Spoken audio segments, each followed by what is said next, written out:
Hey, Pretty Girl Club. Welcome to another episode of Comment, Foolery, Exposed.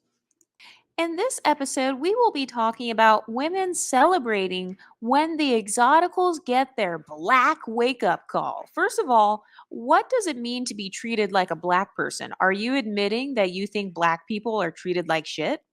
So you're admitting that you think black people are at the bottom? Are you saying you think that being black sucks? Yet we're the colorists?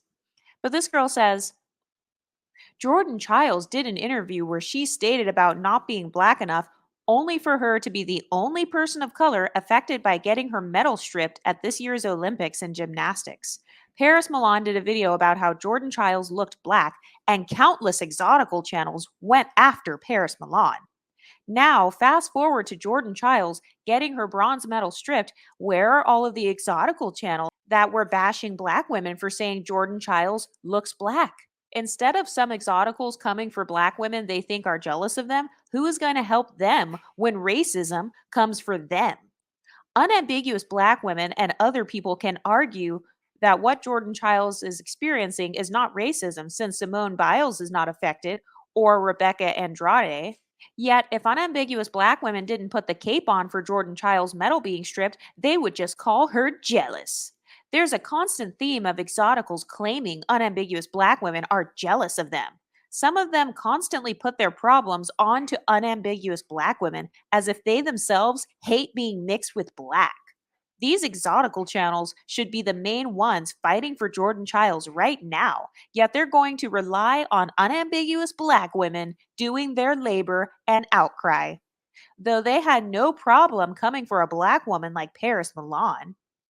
Unambiguous black women are often forced to always side with exoticals unless they get the jealousy label. Jordan Chiles never said what group of people told her she wasn't black. I doubt it was mainly black people, since gymnastics is an overwhelming white sport.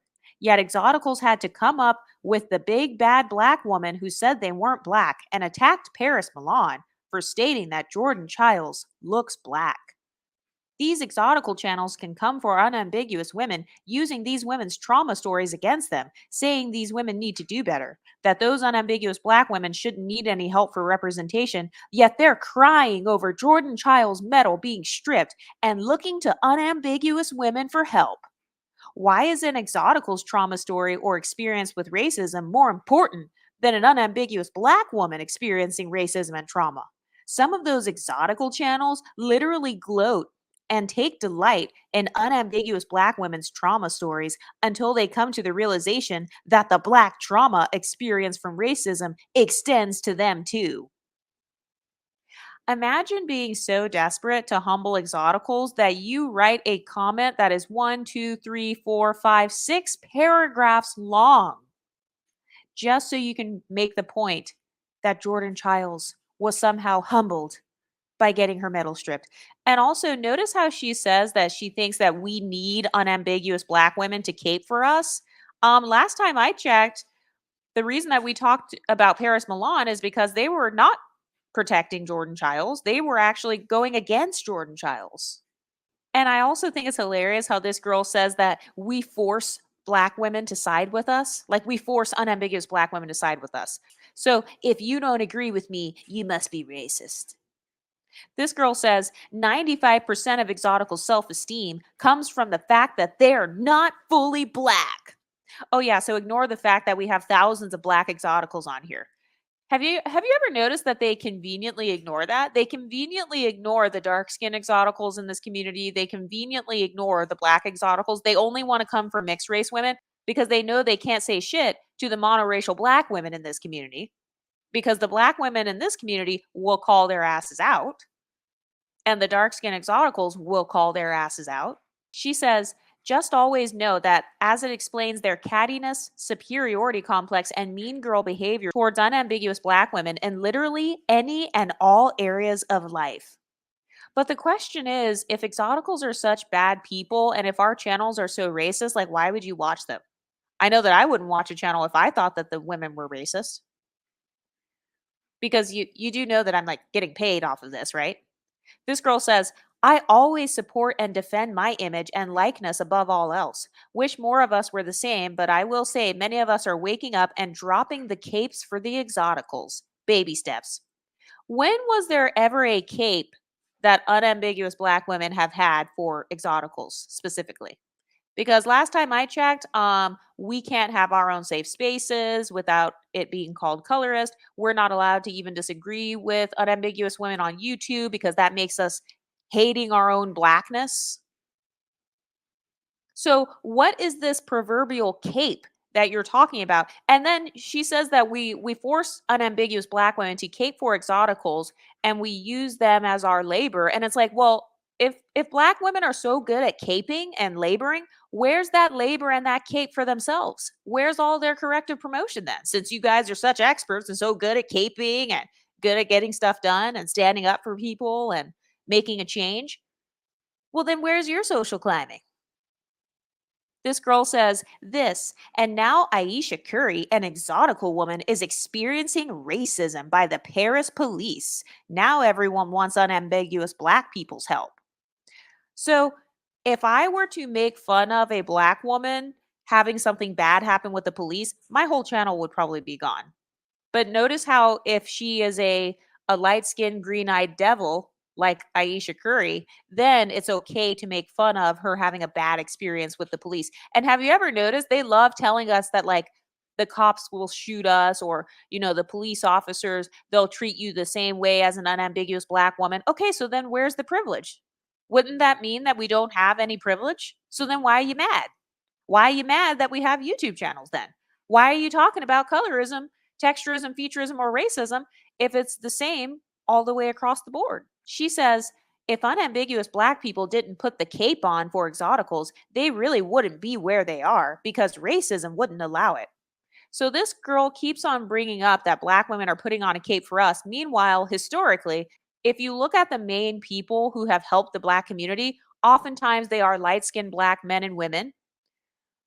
If you look at the main black representation in the media, oftentimes they are mixed race people, they are exoticals of all shades. So, what cape is she talking about? Who's the hero of the black community? Is it unambiguous black women? Are you sure that you guys are the Supermans of the black community? And are you sure that that's the title that you want to have in the first place? What happened to resting in your feminine? So, on the one hand, it's they want to rest in their femininity, but on the next hand, they're bragging about how, ha ha, you guys need us to cape for you. Ha ha, you guys need us to be your mules. It's like, sis, you're literally bragging about being a social slave for exoticals. You do know that, right?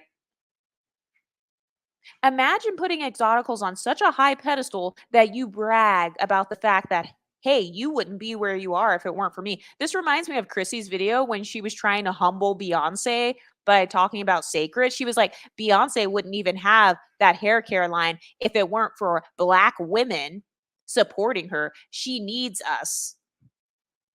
And it's like, well, sis, all you're saying is that unambiguous black women are dumb enough to support an image that is not their own. That's what you're saying. Anytime that you brag about caping for another community or you brag about getting somebody in a higher social position than you, you're literally bragging about being their social slave. She says exoticals are over black people because a lot of black people are colorist and prefer their image over their own. If black people ignored Jordan Chiles and Ayesha Curry cry for racism, who would help them? Not the exotical community who is trying to pretend they aren't black and act better than unambiguous black people. So apparently, by making a blackness centered YouTube channel, I am pretending that I'm not black. So by including dark skin exoticals, by talking about social dynamics amongst black women, apparently we are pretending we're not black. So we're acting white. This person says, girl, they over there crying about their exotical NBA wife princess not receiving special treatment by workers on the clock. I basically said, I don't give a fuck. Sorry her son got hit though, and now they're jumping me. If she weren't Miss Ayesha Curry and were some random woman with a newborn out in the streets late night, they would have had all the criticism and questions in the world for this woman and zero sympathy. They can miss me with the BS. I'm not going for it. So, do you see how they're so used to being social justice warriors to the point where they're literally bragging and trying to dangle it over our heads like, ha ha, we're the ones who mule for you. We're the ones who defend you. We're the ones who support your hair care lines. We're the ones who support your businesses. We're the ones who birth you with white men. Yeah, sis, that's really not the flex you think it is. And also, imagine being so obsessed with exoticals to the point where you're writing 6 paragraph comments and not getting paid for it. Like, they're not even getting paid to be on Lipstick Alley. This person says that thread is stupid. There wasn't even any racism. The man who hit the baby, which is wrong, was darker than her and looked more black than the whole family did. There were also full blown black people going on their merry way without getting haggled in the same video. So it wasn't even racism then. So they're literally trying to throw racism in our face or rub racism in our face like, ha ha, you guys got stopped by the police. But if I were to brag about Rose, remember that divester lady who just, I guess she was abused or something by her white husband? Do you know how much money I could have made off of that story? By bragging and rubbing it in the face of tens of thousands of black divestors. Do you know how much money I could have made off of that? But I decided, out of pity, to not rub a black woman's racial trauma in the face of the black community. But they don't have any problem doing that with us on Lipstick Alley. And then somebody says, when did she have a newborn? I thought her last kid was the amorphous looking boy with no eyebrows. Isn't he like 4 now? So now they're basically saying her child looks like an alien. But this is exactly why I tell you guys to burn the cape. I'm not caping for women who wouldn't cape for me. And at this point, like when it comes to unambiguous black women, I try to deal with unambiguous black women just like how I would deal with anyone else, which is on a case by case basis. So that's why I say that I'm actually not a pro black type of person. I don't just go on and defend people online, and I'm going to continue to call out this hypocrisy. So, guess what? If you don't take racism against mixed women seriously, I'm not going to take racism against you seriously. If you don't take colorism against exoticals seriously, I'm not going to take colorism against you seriously. If you celebrate our relationship failures or being abused, I'm going to start keeping the same energy. And also, have you noticed how, for example, content creators like Paris Milan, they can call us hybrids or whatever. They can say all these crazy things. Like Chrissy, she called us psychoticals, diabolicals, unlogicals, like every name in the book. But then if a content creator like Brown Skin Exoticals is online and she's talking shit in the same way that they do, then suddenly, oh my God, you're so racist. You're so colorist and anti black. All of the exoticals are not going to be as nice as I am. I actually think I'm pretty nice and fair on my YouTube channel. I actually don't even keep the same energy with some of these women because I just feel sorry for them. But just know that there are going to be other exoticals who will eventually keep the same energy. So if you name call them, they will name call you. If you talk shit to them, they'll talk shit right back to you, like Ekane or anybody else you can think of. But what do you ladies think? Let me know in the comment section and I'll talk to you next time. Stay pretty, ladies.